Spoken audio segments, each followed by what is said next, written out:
Hello, good morning, everybody.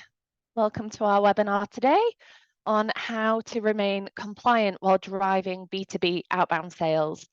So just before we get started, whilst people are joining, on a housekeeping side, we are recording the webinar session and we'll share the link afterwards. So if you have to drop off for whatever reason, absolutely fine. We'll follow up with an email afterwards.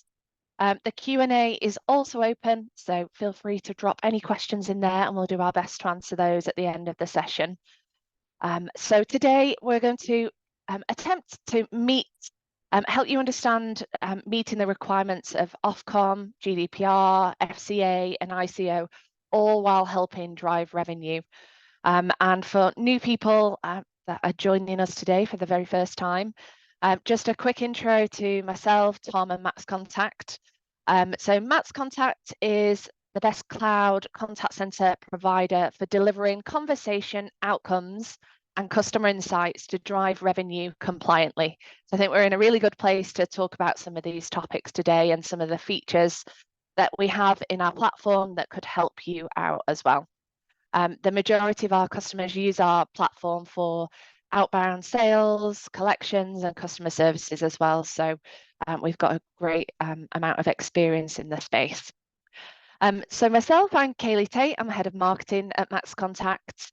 I've been in various marketing positions in technology organizations, but I've worked really closely for a period of 6 years at a telecoms provider, driving outbound sales, working with B2C functions of that business to drive revenue across the UK customer base. So it's a broadband provider. So I've got some good experience working with vulnerable customers and the processes that you can put in place around OfCom as well and ICO. So we can talk a little bit more about that later on. And then we're lucky to be joined by Tom. So Tom McGarry is our head of implementations at MaxContact. He's got a wealth of experience implementing new projects and solutions for organizations of all different sizes, different use cases, but obviously has the need to make sure that we're offering you the best advice we can and that you're operating compliantly as well. So that's something that we feel very strongly about. So the format of the webinar today is a little bit different. We're just going to talk through some of the high-level guidance around from the regulators themselves, and then Tom is going to take us through then the features and the areas of the product that you can look out for, and then we'll just do a bit of batting to each other throughout the webinar as well, and then we'll go through any questions at the end. So let's start by talking about dropped calls. So what is a drop call? I'm sure many of you know, but if you don't, a drop call refers to when the telephone call itself is unexpectedly disconnected before the conversation is either finished or even started. So OfCom have taken enforcement actions around drop calls before. They have issued fines against companies who generate excessive silent or abandoned calls as well. So it's definitely something to watch out for. And they receive more complaints around silent calls, and the research show that consumers find that a high portion of silent calls are a nuisance. So that's what their research has showed. So that what they have done recently is clarified some of the regulations. So some people might remember the 3% rule or the clarity around that. So OfCom have clarified that there is no longer a 3% rule, which allowed up to 3% of calls to be dropped. So now they have taken the stance that all abandoned calls are to be considered cause harm and therefore misuse, regardless of the percentage. So what does that mean? So Ofcom's regulations now state that the target abandoned call rate should be 0%. Any percentage of drop calls can potentially attract scrutiny from the regulator themselves. So in summary, the 3% rule no longer exists. The target of drop calls should be 0%. And I did forget to mention all these slides. We've got loads more information that aren't on those slides, and they're all referenced as well. So you can take a look at the sources and read more where you need to. So obviously some regulations are open to interpretation, some are really clear. So I will say that this is one of the clearer rules that Ofcom have. Next up is around the CLI. So CLI is the calling line and identification. So to me, who's not technical, it's old school caller ID. It helps identify and displays the caller's number for the person receiving the call before it's answered. So the number that you present to consumers that you're calling off really helps them understand what the call might be about. And if you're not being transparent with that CLI number, potentially Ofcom could see that as you're trying to spoof numbers or potentially scam people. So there are some guidance around that. So Ofcom state that CLI data must contain a valid dialable telephone number that identifies the caller or organisation. It must be integrity. So, and it must have a way to call, for those consumers to be able to phone you back as well. So if the CLI isn't clear or not meeting guidelines, it's the responsibility of the telecoms carriers from whatever region that you're calling in, so across the UK, and the telecoms carriers are responsible for ensuring that call traffic is blocked that does not meet these guidelines. So that means a few different things. So if you have no valid reason to, it means that you cannot present a mobile number. Carriers wouldn't allow it. It is a type of misuse, and it could risk then your call traffic being blocked. So that's some advice that we do give out to clients as well. So unless there is a valid reason to, that is not something that carriers generally allow you to do. It has to have a valid number to be able to be called back so that people can trace the number, it's reachable, and so that actually they can block it as well if they want to. And we do recommend that you present the CLI for the region that you're operating in as well, so that if you are a Manchester-based organisation, that you're able to present a CLI that represents the 0161 number. Next up, before handing over to Tom, is around maximum attempts. So this is also covered by Ofcom. This has probably less clarity than the other rules and regulations, that more judgment is required on this regulation. Ofcom suggests that for maximum attempts, a common sense approach should be applied, that you need to consider the nature, the frequency of the calls to avoid potential harassment issues, and you need to consider the best interest of the client. So while not directly relating to the maximum attempts for Ofcom, they do have some regulations around abandoned calls, silent calls as well, ensuring that there's a 72-hour wait period before you can redial a number. So obviously it's not relating directly to maximum attempts, but it is relating to attempts. So if for whatever reason you have an abandoned call or a silent call, unless you can guarantee that you have got a member of your team to take that call when you're doing predictive dialing, then you cannot phone that number back for 72 hours. If you can guarantee that someone can take the call and you can do that in MaxContact's platform using manual dialing, then you can call that back earlier. So at this point, I'll hand over to Tom, who's going to show you a few of those different features that we've got that can help some of those, help you with some of those regulations. That's great. Thank you, Kate. Good morning, everybody. I will just share my screen. I'll take you through some of the settings on our side.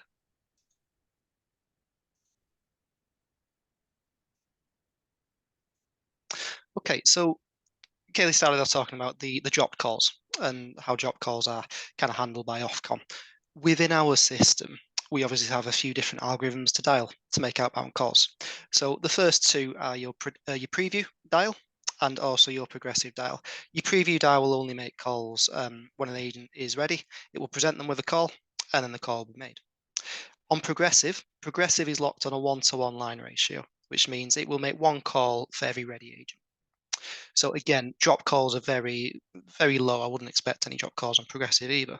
Now, predictive algorithm can result in drop calls. So predictive will predict when the agents are going to be free and they're going to be available. And it will make calls when agents can be in other stages other than ready. So they can be in wrap, they can be talking. It's trying to predict when the agents will be free. So to assist with that, there's a couple of settings on MaxContact that will kind of help you manage the drop calls on there. So this is our managed campaign screen. We can see the general overview of your settings and your campaigns. Now, this is our demo platform. So if you do see any strange campaigns or strange names, which I'll show you later on some of the screens, please don't worry, it is just our demo system. So if I was to click on one of the campaigns, and this is a predictive campaign, it's our Max Support campaign, you can see here we have the drop rate target percentage. Now, again, as Kaylee mentioned, OfCom basically don't like any drops. So the target should generally be set at 0. It will speed itself up and slow itself down. So the time between the calls it makes will increase and decrease based on how close you are to that drop call percentage. What we've also got, and one of the features we developed, is the undroppable algorithm. So the way this works is only active on predictive campaigns, but it will basically try and prevent drops as best it can. Now, the way it does that is it ring fences a number of agents. So if you think about drop calls, a call will drop or become abandoned if there's no agents available to take the call. So what we do in the background, we ring fence a number of agents to make sure that they are available for outbound calls only. They won't take any inbound calls, and inbound calls are priority. If there's someone in the queue, they will come straight through to the agent. With the undroppable algorithm, a number of agents are ring fenced for so many seconds to make sure that they are available for outbound calls. After so many seconds, we then change the group up. So we then ring fence a different amount, a different number of agents. And that way we make sure that certain agents aren't kept off the phones for too long, but we're keeping that backup just in case to make sure that calls don't drop and there are agents available for them. So that is available on all predictive campaigns, and that's set either here on the campaign management screen. You turn that on and off, you'll see it locks the drop rate target because it's aiming for that 0%. And it is also settable for the CTU option. So one other setting that I will cover on this as well, on the CTU, and I'll just jump over quickly. If we do set the campaign to be predictive or progressive, we can alter the campaign's algorithm based on the number of users that you have on the system.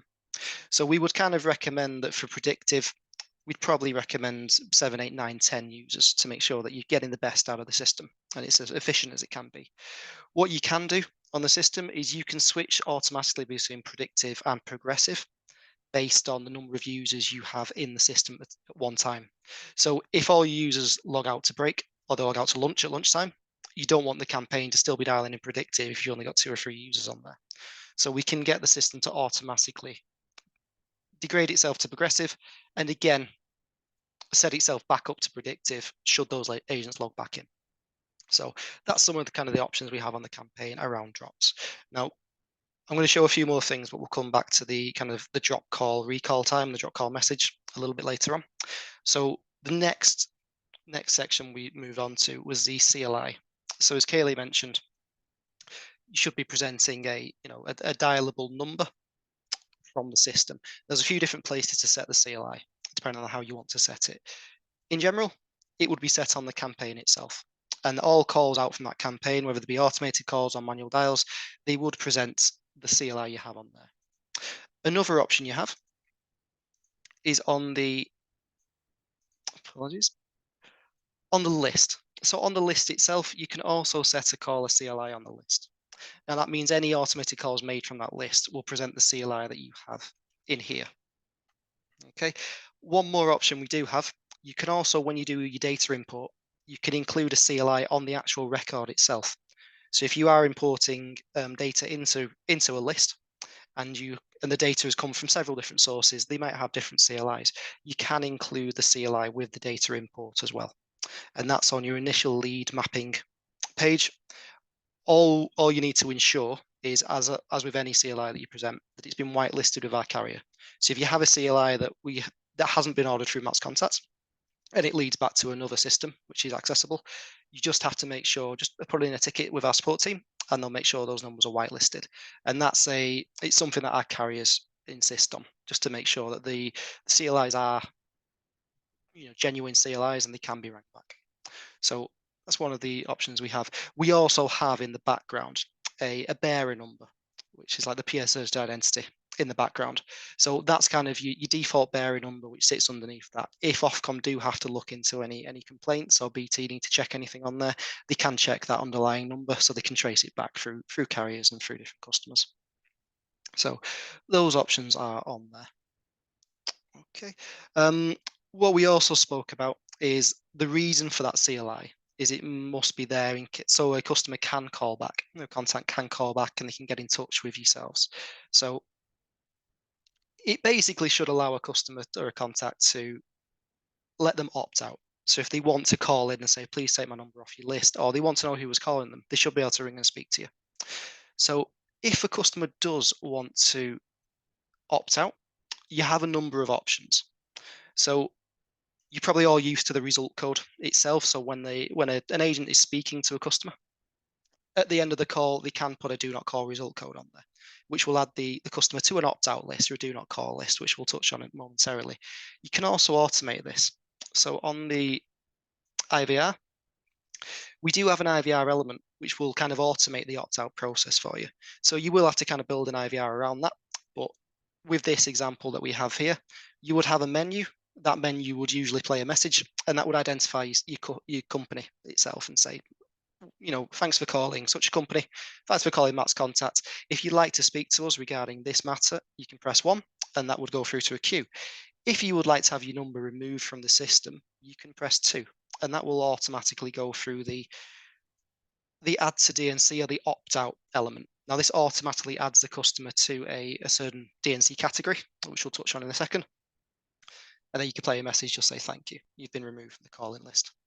So the actual category can be different, and you can have different categories. You can create as many as you want to on the system.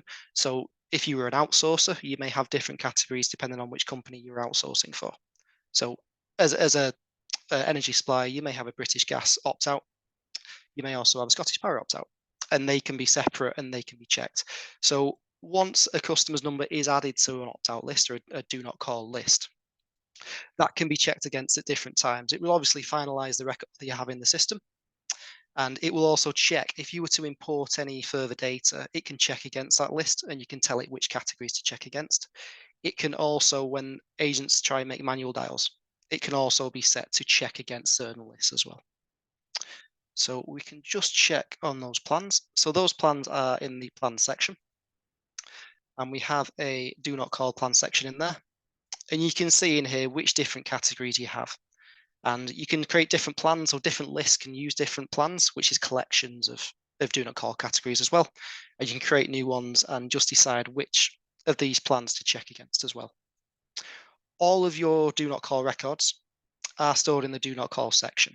Then they can be manually overwritten, and notes can be added there as well to see why the customer was added to the do not call list. So was it an agent that's done this? Was it a automated IVR opt-out? Those options are there. Okay, so while we are on the plans page, we can jump neatly over to the recalls. So Kaylee was speaking about how there is no OfCom kind of hard and fast rule on the number of attempts you should make to a customer to be considered harassment. It's kind of common sense. So if we jump to the system recalls, on every system by default, we have a plan called the OfCom compliant plan.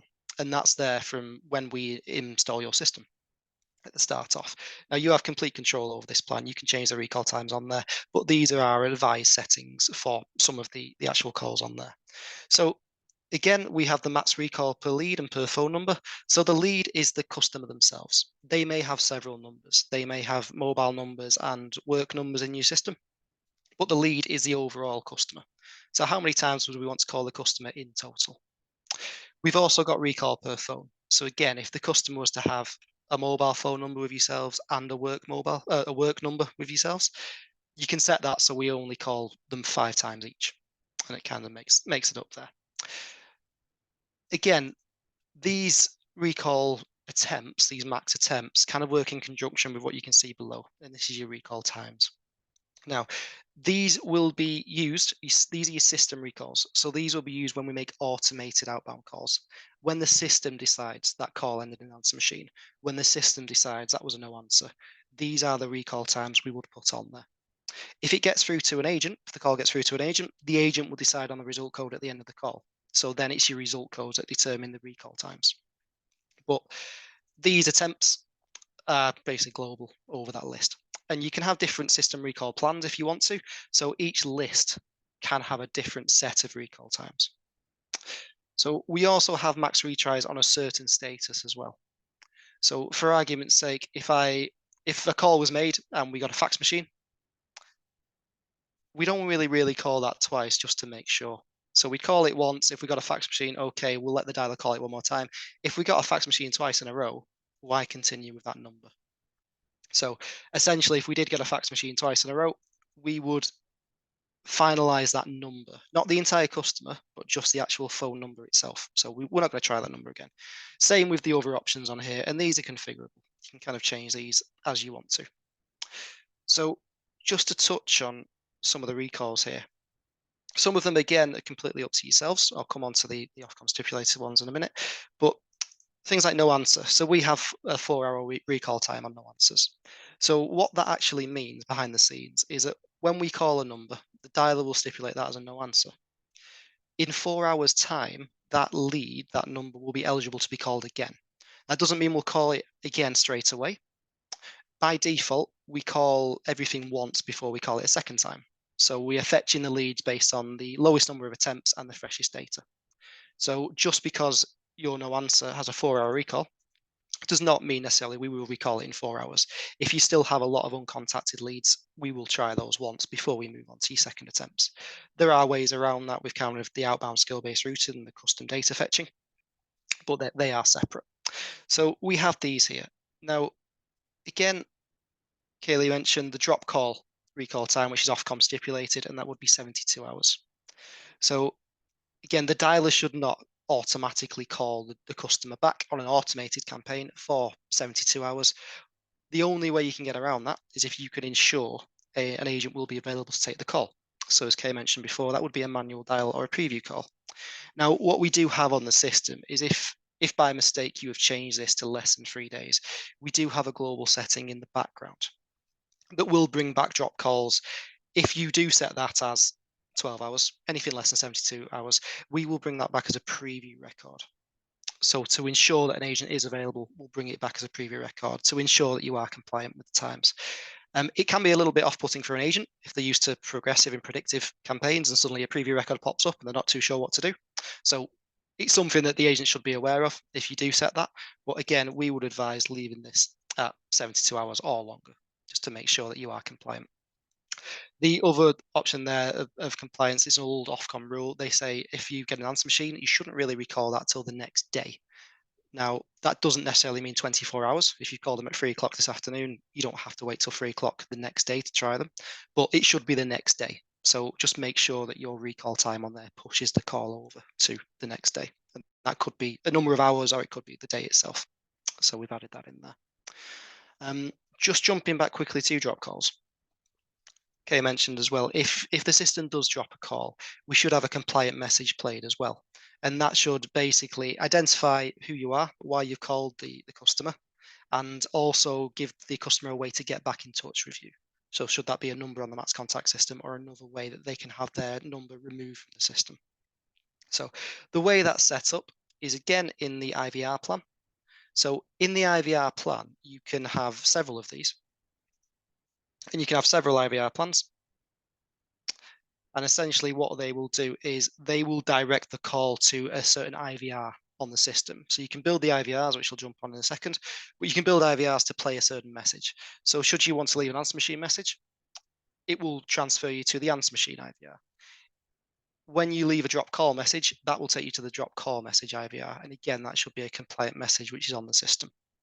So if I jump over quickly to the IVRs, it's a very basic IVR, and essentially it's just the message that plays.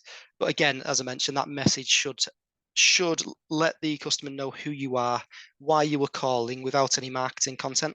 So the reason for the call and how they can get back in touch with you should they want to. So that should be a number that's dialable back in the system. So again, this would play a drop message. And again, that drop message can be different based on the list. You can have a different IVR plan based on the list you're dialing from. So and it should do effectively, because each sales campaign or each type of campaign should have its own drop message as well. So those are options on the system.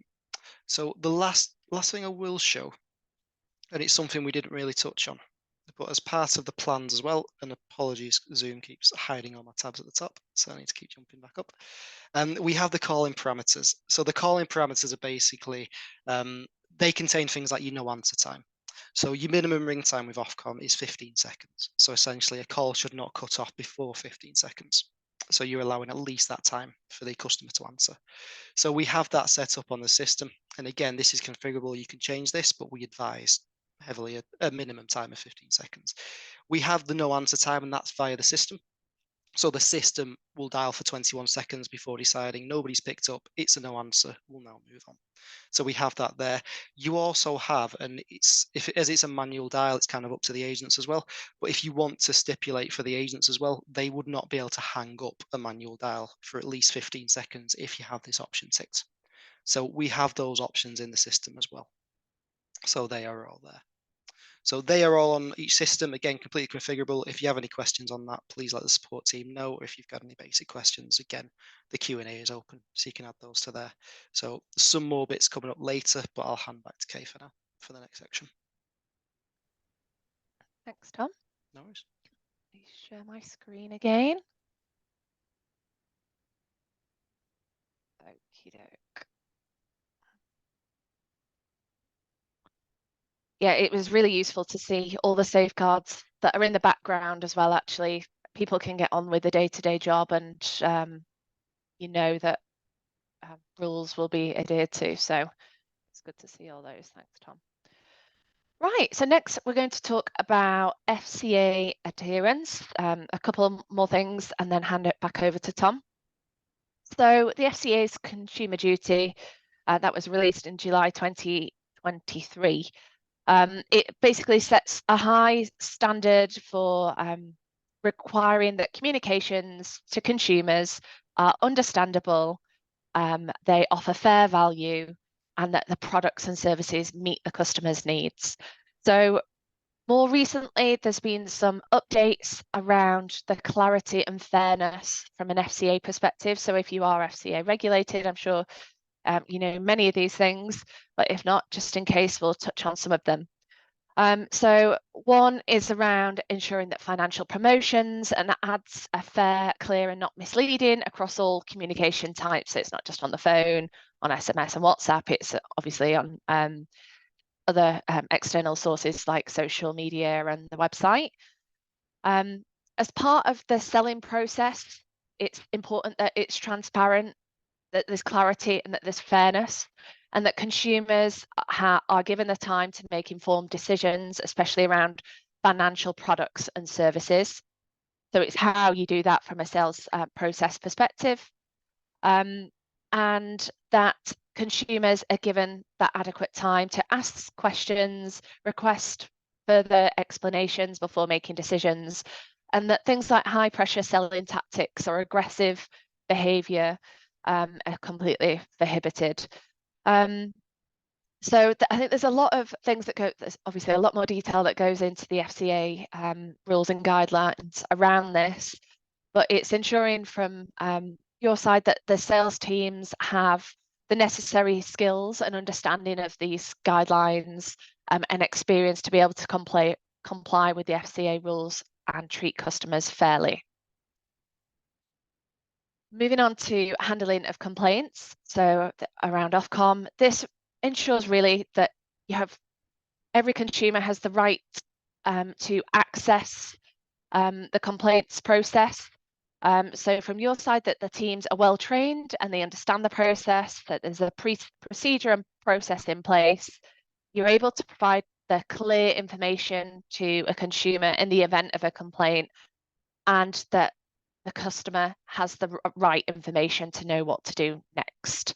So at this point, I'll hand back over to Tom, who will take you through some more features.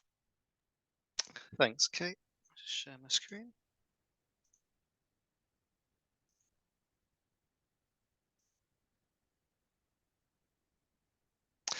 Okay, so as Kay was saying, it's very important that the agents are kind of highly trained, and you can give them as much help as you can really to make sure that they are saying the right things, they're following any kind of compliance and processes that you have available.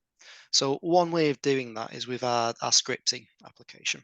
So the script is basically a splash screen, information screen. It appears on every call. So when a call comes through to the agent, the scripting application will open up. Now the scripting is completely configurable. You can change any of the aspects on there. You can add general text, you can add information boxes for the agent. The agent themselves can fill in information that they take on the call. But at its very basic, it can be kind of a process guide. So in here is a very brief example. We kind of have an introduction there for the agent to read out, but then in a different color there, we have some instructions for the agent. So just some general kind of information that the agent needs to follow. And again, it can be as brief as that, or it can be literally a long line list of terms and conditions you have to make sure are read out. So they can be there on the system as well. So they can all be there on the scripting. Each list can have a different script, and within the scripting itself, you can have several pages, so the guys can move across and move around wherever they need to be. One aspect of this as well could be just to make sure the agents are fully trained and they're ready to go with any questions asked. Scripting can be used to handle objections as well. So again, we can have many pages on there, as you can see with our testing script. One of them is the objection handling page. So we have this here. And again, this can all be programmed in. You can manually change these and add to them as we go. It can be changed on the fly as well. So if you make a change to a script, it will appear on the next call for the agents. But essentially a few ways to do it. We have some general objections in here. So too expensive, it can give the agent some information on what to say back to the customer to try and bring them back on board. Again, it can be if there's any compliance questions that they have. This could be full of information on compliance. Again, we could have used it for the OfCom webinar. So we could have had it in there and just say, if there's a question asked, we could press the button and it comes up with a list of answers and reasons to speak back to the customer they're contact with. So we have those options there in the scripting, and it's a really good tool just to be able to jump in there and change and help the agent while they're on the call. Now, another way to kind of help the agents as well is the coaching screen. So you're able to live listen and live coach your agents while they're on the phone. So if I jump across to that tab, we can see this on the system here. Now, this is again is our demo platform. So some of the names I mentioned earlier are slightly bizarre, so we won't spend too long on there. But this is our demo platform. You can see on our coaching screen here, we have the different agents on the system. If we click on one of them, you can see there the last 10 calls. You can immediately listen to those calls if we want to. So we can press the button on there to listen to them. You can see the current call they're on as well. So if they're handling the call. Now these are our robo agents, so they are moving from call to call. If we click on Jasmine here, we can see that Jasmine is currently on a call. Now what we can do on the side, we have different options on the system as well. So we can monitor Jasmine, which means we can live listen to her call. The agent themselves won't know we're on the call, the customer won't know we're on the call, but we can live listen and kind of hear what's being said. We can also coach the user. So with coaching, it's kind of like a whisper. We can speak to the agent themselves while they're on the call. The customer will not hear that. So while you're speaking to them, it's probably a good idea to maybe send them a message, and you can do that through the coaching page. So you can send them selected message just to let them know they're about to be coached. It can be quite off-putting for an agent if they suddenly hear a strange whisper in their ear while they're talking. So yeah, we can use the messaging there to kind of let them know that, okay, I'm going to start coaching now. You can help them and feed them back while they're speaking as well. If there is a problem on the call and you do need to jump on the call yourselves as management, you can badge or badge kick. Badge kick will remove the initial agent, and then it will just be yourselves and the customer on the call. Or badge will put all three of you on the call, kind of in a warm transfer call scenario. So all of you are on there. If you do need to take over from the agent, if the agent is struggling at all, you can jump on there if the coaching isn't enough. So using the coaching, again, it can be used quite well to kind of help the agent out and guide them through calls, especially for new starters that maybe aren't too sure on the compliance and the processes yet, so they can be helped out as well. The last bit to show you as well is, again, kind of touching on this and the calls that we have. We have the recordings playback page. So every call that makes it through to an agent is recorded by the system by default. So you do have the options to kind of turn it off on certain campaigns and certain inbound routes, but by default, all calls are recorded on the system. And they are all kept as well. So the retention period with MaxContact is for the entirety of your contract with us. So we do keep recordings going back as far as your contract is with us. If you have bespoke retention periods, we can support that as well. So if you have certain campaigns that we only need to keep recordings for 6 months, we can support that. So just let us know if we need to do that. But all your recordings are here. You have all your search options. So if you need to look at a certain user's recordings, you can do that. If you need to look at recordings over a certain campaign or only with a certain result code, you can do that as well. So you have all these here. You can download the recording itself. You can look at extra information that we have on the customer. All that information is there on the system. So we have that there. It's also, as well, like the coaching page, it's also based on permissions. So you can only give this to certain users and certain user groups if you want to. So it's all there on the system. And all of that can kind of help train and guide the agents through how they need to handle calls and things like that. So that's the end of the second section. So again, I'll hand back to Kay for the next one. Cheers, Tom.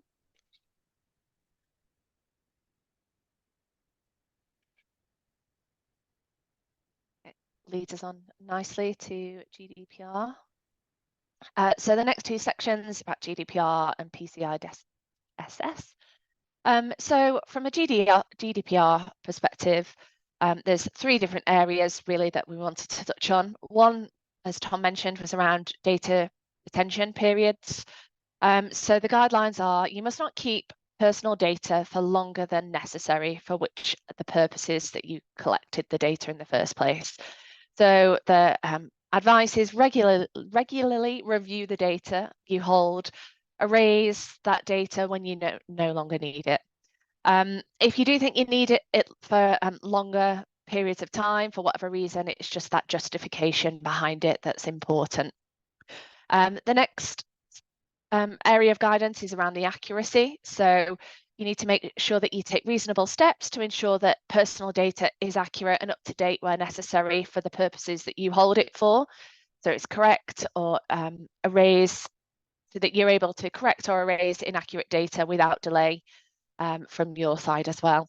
And then finally, there's security to ensure that your security policies and measurements around GDPR compliance, so things like policies of how to use and process data, the staff training, documentation around it, that is fully understood how, as an organisation, you need to keep your consumers' data secure. The next section is secure payments. So PCI DSS, a big part of that is around the security around PCI compliant payments. So really a lot of this guidance is just around ensuring that you have got the right steps in place to help prevent against data breaches, but also to help reduce any risk of fraud or fines and reputational damage.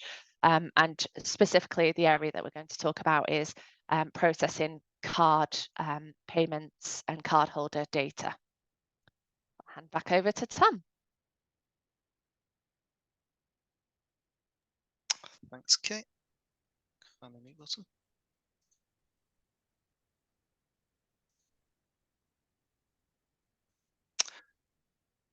Okay, yeah, so around kind of GDPR and certain kind of information sharing, there's a few different ways with the reports that we have in MaxContact that you can share those and export those as well. So again, everything in the system is permission based. So certain users on the system can have permission to certain areas.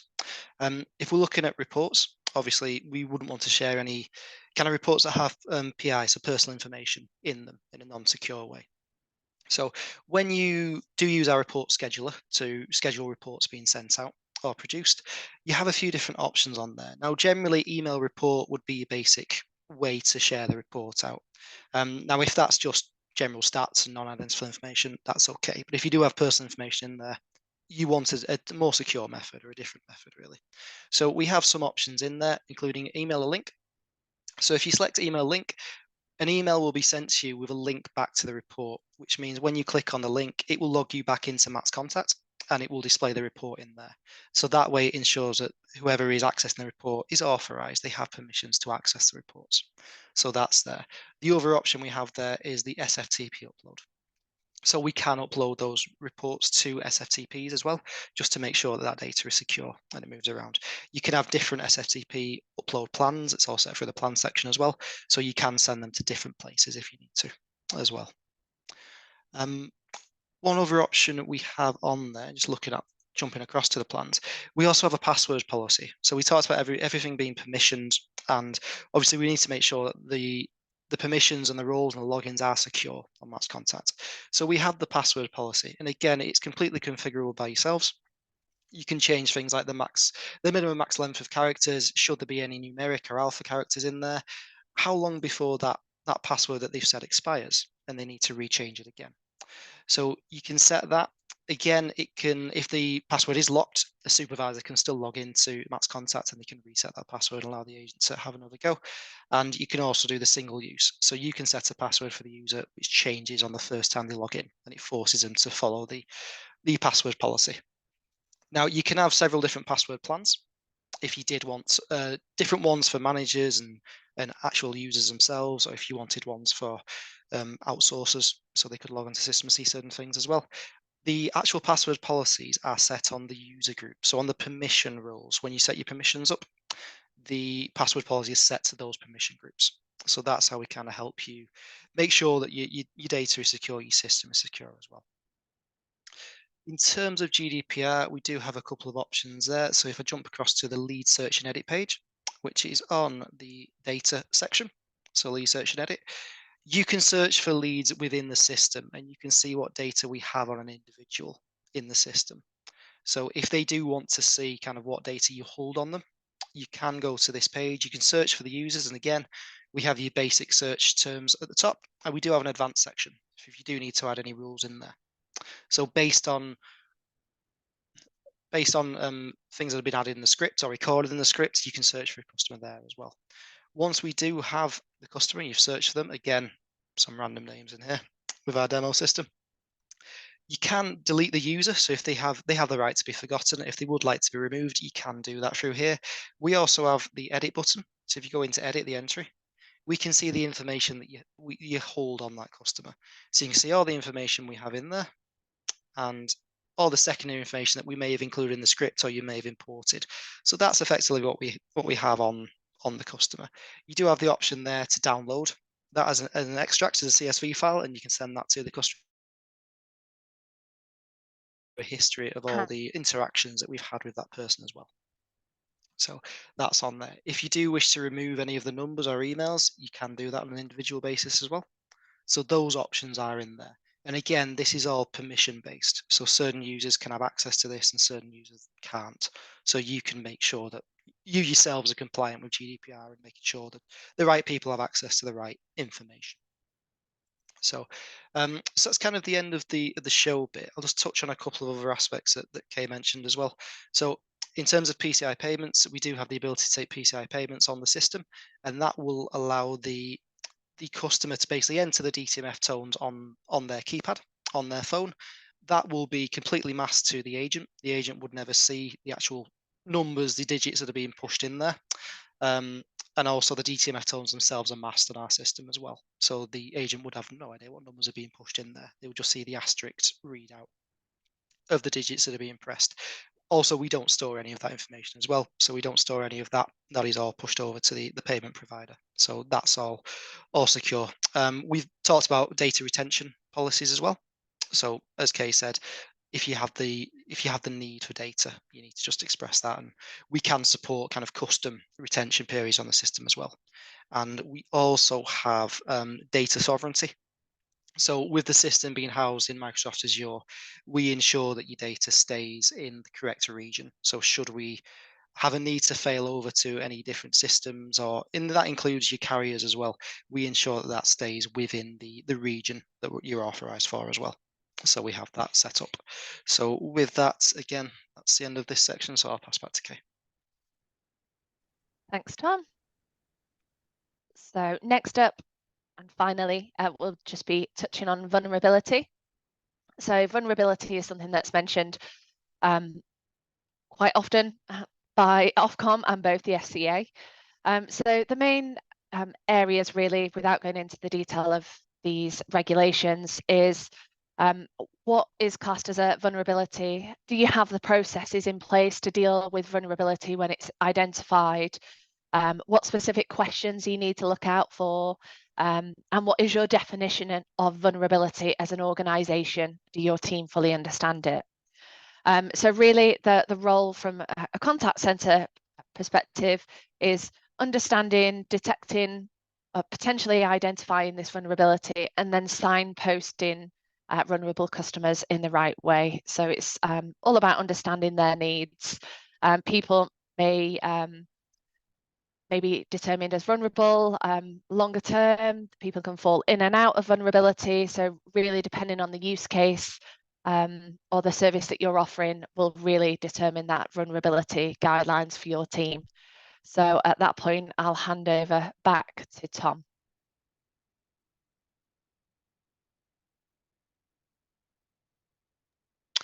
Thanks, Kate. I'm aware we're running short on time, so I'll just cover this bit quite quickly.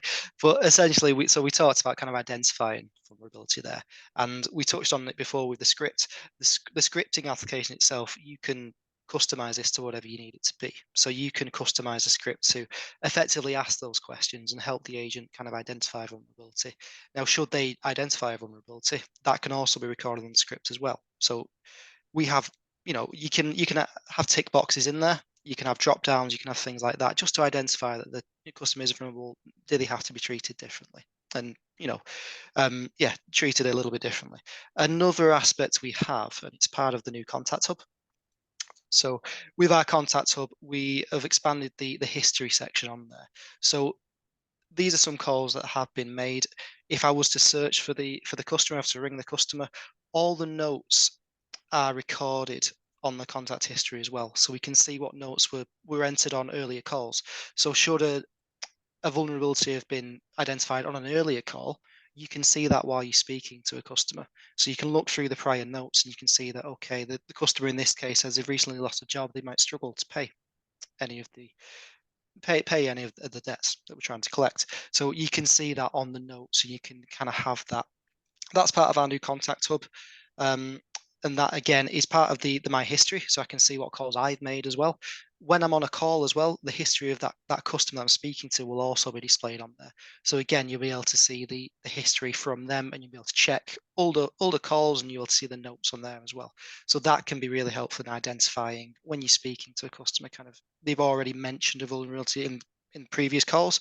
We need to make sure that we're aware of that. Last section I'll speak to on this is our new spoken products. So with the spoken products, we're basically analysing all the calls, and you also have your transcripts within there. We also do topic kind of finding as well. So we're finding what topics are displayed on the calls. So it might be that some of your topics do kind of identify or show vulnerabilities that are being found on your calls. But within the calls themselves, you can actually filter down into them, and you can see the actual transcripts themselves. So on the transcripts, I can click on a certain call. I can get some information on the call itself. So an overall summary of the call, and then I can see the actual transcript. Now, one of the new features that we've implemented as well allows us to do keyword searches. So if you have keywords that you need to look for within the call transcripts, you can do. So using the filter here, I've got all my normal filters. I can also search for keywords. So does it contain, does it not contain? Now, if I was to search for keywords such as maybe expensive, is the product too expensive? You can look into that. It can be used in a number of different ways. But if we were to use a word like diagnosis, I can find that. So I can find all the calls that have those words in there. Now, if I was to click on that call again, I can see the transcript. And if I was to search for the word within that, so I can see there I'm having trouble keeping track of things since my diagnosis. So immediately we've identified a vulnerability. Now that could be after the fact, and we could use that to trace that back to the user, and we could have to speak to the user and say, okay, that was identified on the call. Why was that not recorded? So things like that can help identify and help train the agents with the processes. So it's all really helpful. It's all there in the system as well. So with that, I think that's the end of my demo side. So again, I'll pass back to Kay. Thanks, Tom. Yeah, great to see, and apologies for running slightly over, but didn't want to cut it short. It's all good stuff. So we'll just squeeze one question in, because this was a really early question. Be great to answer it. So Tom, this is for you. Can you have different CLIs based on the number of attempts? So yes, you can do. So effectively what we were saying before about how CLIs can be put on lists, the way to effectively do it would be to roll over to a new list. So your list can be based on attempts. So after maybe 2-3 attempts on one list, you can then automatically roll over the lead to a second list. And that second list could have different CLIs on there. And you can do, we've done in the past kind of waterfall methods where every few attempts we can roll over to new lists, and you can display different CLIs on there. Again, the same practices apply with the CLIs. It has to be dialable. It should be within your region. It should never mislead a customer as to where you're calling from. So just be careful with how many different CLIs you're presenting within a short space of time. So you might want to just expand those attempts a little bit. Great. Thanks, Tom. Right. Thank you very much for your time. We'll send out an email, like I said, with all these sources of the information. You can go away and read as much as you like about the regulations. And if you do need any help going through anything that Tom has mentioned today, whether that's setting it up or for more information, then please do reach out to our team. We're more than happy to help you.